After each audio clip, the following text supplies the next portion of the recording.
Budget ಬಳಿಕ CM ಹುದ್ದೆಯಿಂದ ಕೆಳಗೆ ಇಳಿಯುವಂತಹ ಮುನ್ಸೂಚನೆ ಸಿಎಂ ಸಿದ್ದರಾಮಯ್ಯನವರಿಗೆ ಸಿಕ್ಕಿದೆ. ಸತತವಾಗಿ ಅಧಿಕಾರದ ಬಗ್ಗೆಯೇ ಸಿಎಂ ಸಿದ್ದರಾಮಯ್ಯನವರು ಪೋಸ್ಟ್ ಮಾಡ್ತಾ ಇದ್ದಾರೆ.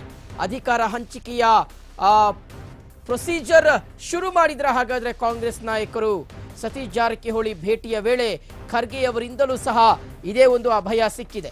ಇದೀಗ ಕೆಪಿಸಿಸಿಯಿಂದಲೂ ಮುಂದಿನ ಸಿಎಂ ಡಿಕೆಶಿ ಅನ್ನುವ ಪೋಸ್ಟ್ ಈಗ ಹೊರಬಿದ್ದಿದೆ. ಜನಮನ ಗೆದ್ದ ನಾಯಕ ಅನ್ನುವ ವಿಡಿಯೋ ಪೋಸ್ಟ್ ಅನ್ನು ಹಾಕಿದೆ ಕೆಪಿಸಿಸಿ.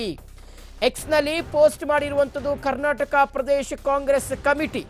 ಜನಮನ ನಾಯಕ ಅನ್ನುವಂಥ ಒಂದು ಪೋಸ್ಟ್ ಅನ್ನು ಹಾಕಿರುವಂಥದ್ದು ಡಿಕೆ ಶಿವಕುಮಾರ್ ಅವರ ಪರವಾಗಿ ಒಂದು ಪೋಸ್ಟ್ ಅನ್ನು ಹಾಕಲಾಗಿದೆ. ಈ ಒಂದು ಪೋಸ್ಟ್ ಈಗ ರಾಜಕೀಯ ಪಡಸಾಲೆಯಲ್ಲಿ ಸಾಕಷ್ಟು ಚರ್ಚೆಗೆ ಅವಕಾಶವನ್ನ ಮಾಡಿಕೊಟ್ಟಿದೆ.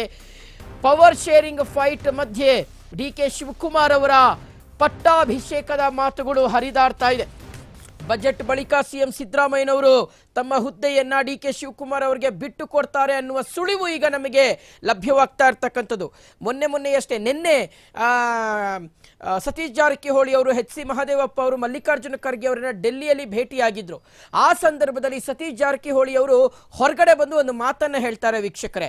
ಆಗ್ಲೇ ಕನ್ಫರ್ಮ್ ಆಗಿತ್ತು ರಾಜ್ಯದ ಜನರಿಗೆ, ಎಲ್ಲ ಒಂದು ಕಡೆ ಕಾಂಗ್ರೆಸ್ ಹೈಕಮಾಂಡ್ ನಾಯಕರು ಒಂದು ತಾರ್ಕಿಕ ಅಂತ್ಯಕ್ಕೆ ಬರುವಂತ ಒಂದು ನಿರ್ಧಾರವನ್ನು ತೆಗೆದುಕೊಂಡಿದ್ದಾರೆ.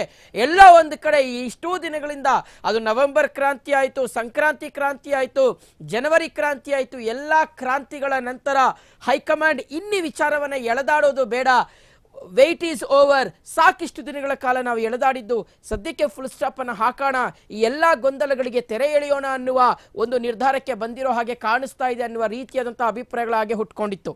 ಸತೀಶ್ ಜಾರಕಿಹೊಳಿ ಅವರು ಒಂದು ಮಾತನ್ನೇ ಹೇಳ್ತಾರೆ ಹೊರಗಡೆ ಬಂದಿದ್ದ ತಕ್ಷಣವೇ, ಮಲ್ಲಿಕಾರ್ಜುನ್ ಖರ್ಗೆ ಅವರನ್ನು ಭೇಟಿಯಾಗಿದ್ದ ತಕ್ಷಣವೇ.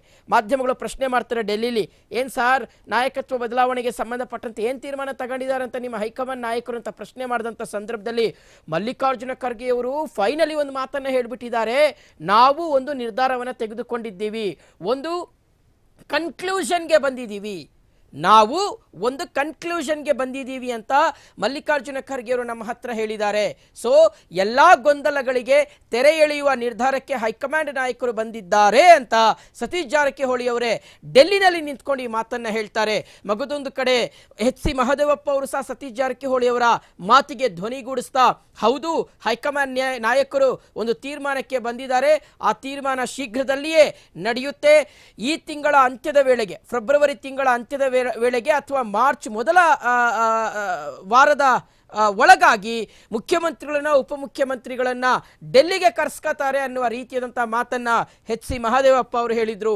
ಸೊ ಆ ಮೂಲಕ ಎಲ್ಲ ಒಂದು ಕಡೆ ಈ ಕುರ್ಚಿ ಕಿತ್ತಾಟ, ಈ ನಾಯಕತ್ವ ಬದಲಾವಣೆ, ಈ ಪವರ್ ಶೇರಿಂಗು, ಈ ಎಲ್ಲ ಚರ್ಚೆಗಳಿಗೆ ಸುಮಾರು 2-2.5 ವರ್ಷಗಳಿಂದಲೂ ಸಹ ನಡೀತಾ ಇರ್ತಕ್ಕಂತಹ ಈ ಎಲ್ಲ ಬೆಳವಣಿಗೆಗಳಿಗೂ ಸಹ ಹೈಕಮಾಂಡ್ ಇತಿಶ್ರೀ ಹಾಡಲಿಕ್ಕೆ ತೀರ್ಮಾನವನ್ನು ಮಾಡಿದಂತಿದೆ ಅನ್ನೋದು ಗೊತ್ತಾಗ್ತಾ ಇದೆ. ಅದರ ಭಾಗವಾಗಿ ಅನ್ನೋ ಹಾಗೆ ಕೆಪಿಸಿಸಿ ಡಿಕೆ ಶಿವಕುಮಾರ್ ಅವರ ಪರವಾಗಿರ್ತಕ್ಕಂತಹ ಪೋಸ್ಟ್ಗಳನ್ನು ಈಗ ಪೋಸ್ಟ್ ಮಾಡ್ತಾ ಇರ್ತಕ್ಕಂಥದ್ದು ಎಲ್ಲ ಒಂದು ಕಡೆ ರಾಜ್ಯದಲ್ಲಿ ಮುಂದಿನ ದಿನಗಳಲ್ಲಿ ನಡೆಯಬಹುದಾದಂತಹ ರಾಜಕೀಯ ಸ್ಥಿತ್ಯಂತರಗಳಿಗೆ ಇದು ಅಡಿಗಲ್ಲನ್ನ ಹಾಕ್ತಾ ಇದೆ ಅನ್ನುವ ರೀತಿಯಾದಂತಹ ಚರ್ಚೆಗಳು ಈಗ ಶುರುವಾಗಿದೆ. ಸೊ 2.5 ವರ್ಷ ರಾಜ್ಯ ಸರ್ಕಾರ, ಕಾಂಗ್ರೆಸ್ ಸರ್ಕಾರ ಪೂರೈಸಿರುವಂತಹ ಹಿನ್ನೆಲೆಯಲ್ಲಿ ಡಿಕೆ ಶಿವಕುಮಾರ್ ಅವರು ಸಹ ಎಲ್ಲ ಒಂದು ಕಡೆ ಆತಂಕ ಭರಿತರಾಗಿರ್ತಕ್ಕಂತಹ ಭಾವನೆಗಳನ್ನ ಕೆಲವೊಮ್ಮೆ ವ್ಯಕ್ತಪಡಿಸ್ತಾ, ಮಗದೊಂದು ಕಡೆ ಒಂದು ರೀತಿಯಾಗಿ ನಿರ್ಲಿಪ್ತ ಮನೋಭಾವದ ಭಾವನೆಗಳನ್ನ ಕೆಲವೊಂದು ಸಂದರ್ಭಗಳಲ್ಲಿ ಅವರು ವ್ಯಕ್ತಪಡಿಸಿರ್ತಕ್ಕಂಥದ್ದು, ಮಗದೊಂದು ಕಡೆ ನಾಯಕರುಗಳ ಮಾತಿಗೂ ಸಹ ಬ್ರೇಕ್ ಹಾಕಿರ್ತಕ್ಕಂತಹ ನಿದರ್ಶನಗಳನ್ನು ಸಹ ನಾವು ನೋಡಬಹುದಾಗಿದೆ. ಓಕೆ, ಸೊ ಈಗ ಈ ಎಲ್ಲ ಬೆಳವಣಿಗೆ